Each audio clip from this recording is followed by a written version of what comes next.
Good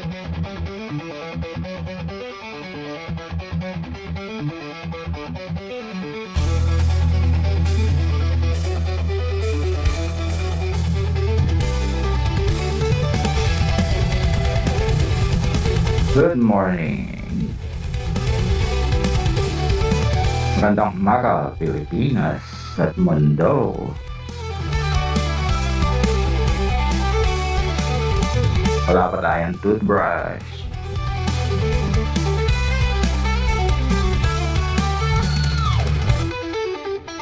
Bumangon lang tayo sa kulit. Mamaya babalik ulit sa tulog.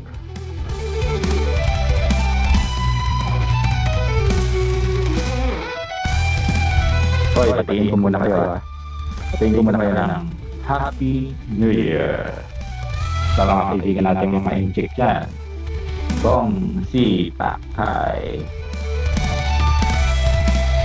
O kaya naman ay Gong Hei Pat Choy.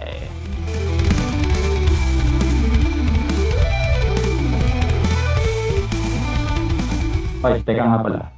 Ano ba talaga? Gong Si Pakay? Gong Si Choy?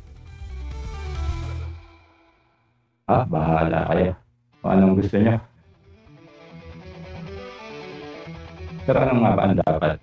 Gong Si Pakay? Gong Si Choy? Okay, discuss natin yan ng konti, no? Ayan, okay. Nasa screen na ba? Ayun. Ayon dito sa GMA, article nito to nung February 1, 2022 pa, no? So, Chinese New Year, is it Gong Si Pakay or Gong Hei Pa Choy? Yun. Hindi na natin babasahin lahat, pero ang sabi rito, highlight ko rito ha. Gong Si Pakay is Mandarin. Ayan. While Gong Hei Pa Choy is Cantonese. Yan.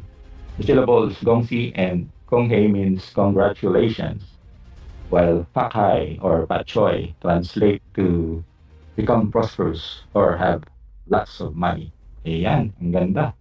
So parang sinasabi dito is Gong Si Pakay or Gong Hei Pa Choy means congratulations, be prosperous and have lots of money. Ayan, ang ganda.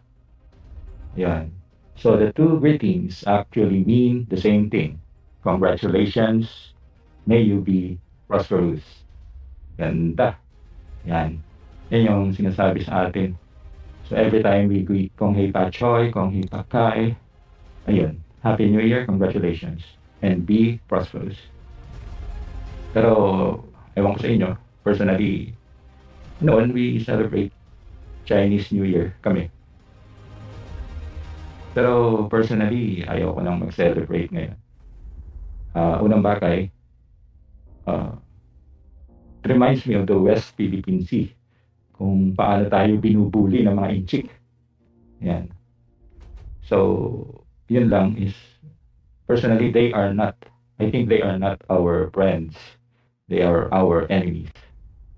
Well, that's my personal opinion, okay? Personal opinion ko lang. I don't know about you. Bahala kayo if you want to celebrate it or not, pero ako, I don't want to celebrate it. Yeah, it reminds me of their pambubuli. It reminds me of their bad attitude, bad treatment towards the Filipino people. Ayan. Tsaka isa pa, hindi naman tayo nila tinuturing na kaibigan. Ayan. So every time we celebrate the New Year, parang iniisip nila na we are just the province of China. So, yeah. That's my personal opinion. Second thing, kaya ayoko nang i-celebrate yan is because of this one. Yan. May mga myths sila behind this Chinese New Year. Ano ba yung mga myths na to? Yan, meron daw evil spirit, may evil monster na tinatawag na si Nian, the New Year's Eve monster. Lumalabas daw yan every New Year's Eve, you know.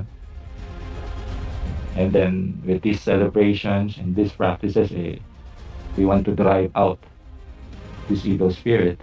Yun. And personally, I don't believe this. We are Christians. I am a Christian. I don't believe this. And besides,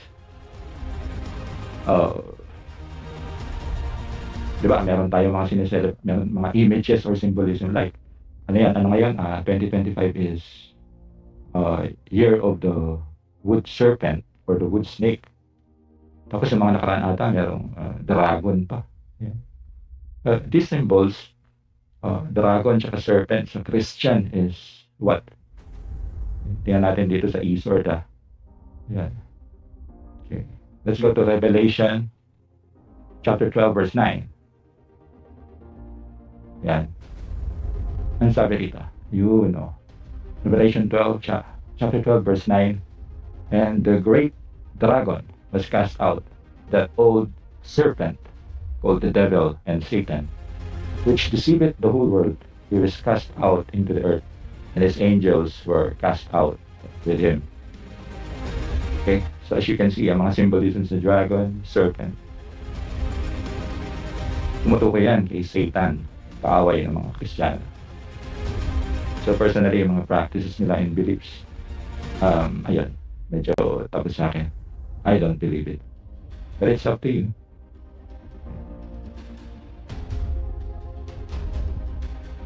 Pero ito lang additional thought lang. Last Monday, we celebrated. Celebrate natin ng Monday. Last Monday, we celebrated yung, well, actually hindi tayo kasama, yung mga Muslim holiday. Holiday in Islam. Monday yun And then itong Wednesday, we celebrate, Chinese New Year.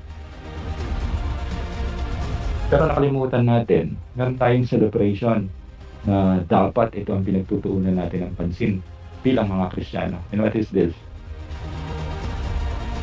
Yun, kita niyo ba to? Yeah. National Bible Day. Okay? January 27 yan, 2025. Kasi ginawa ito, tagal na to Diniklara na to. Unang-una ito yan, It was declared by no less than Ferdinand Marcos. Senior, yung senior. And then, pinagtibay ni Corazon Aquino. Okay? And then, pinagtibay doon in 2017 ni no less than President Rodrigo Duterte. And then, gumawa pa ng batas si Senator Manny Pacquiao. So, ayun. As Christians, ano ba ang dapat i-celebrate natin? Okay? Ginawa na yung batas to emphasize the importance of the Word of God, the Bible. Pero we don't want to celebrate, kinalimutan natin.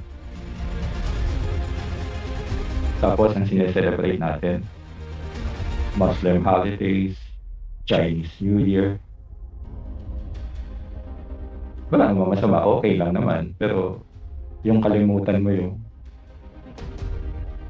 Christian celebration, parang questionable yung iyong faith. Diba? I don't know about you. If you want to celebrate the Muslim holiday, you want to celebrate the Chinese New Year, it's up to you. But let's not forget yung Word of God. Well, di pa naman huli. Every day should be a Bible day for us. Hindi lamang last week or last Monday of January. Dapat araw-araw is a Bible day for us. Read the Word of God, meditate on it, at hayaan natin itong magpalakas ng ating spiritual life.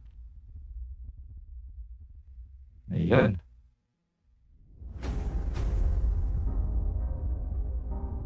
So just to put for thought, para sa inyo. Kesa naman ito, tingnan nyo yan. Asan na yun? Wala.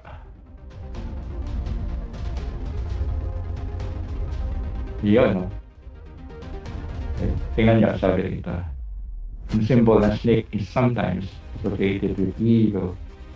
Pati ito, the Christian Bible, the serpent represents the devil and temptation. So it's up to you. But as for me,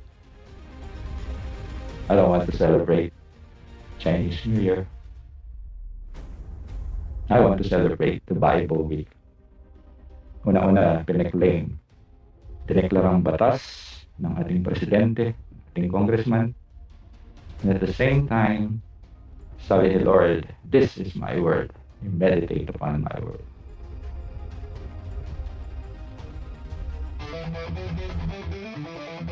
Okay, so yun lamang po.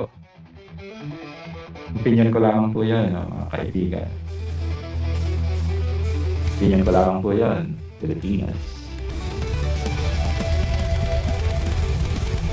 Anyway, magandang umaga pa rin sa inyo. Happy New Year. Congratulations and may you be prosperous.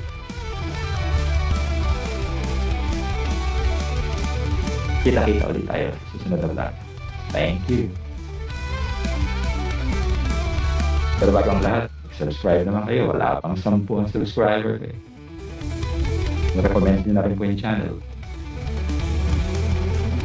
Hit like, subscribe, and share this video kung sa tingin mo ay nakapagbigay tayo ng konti alaman.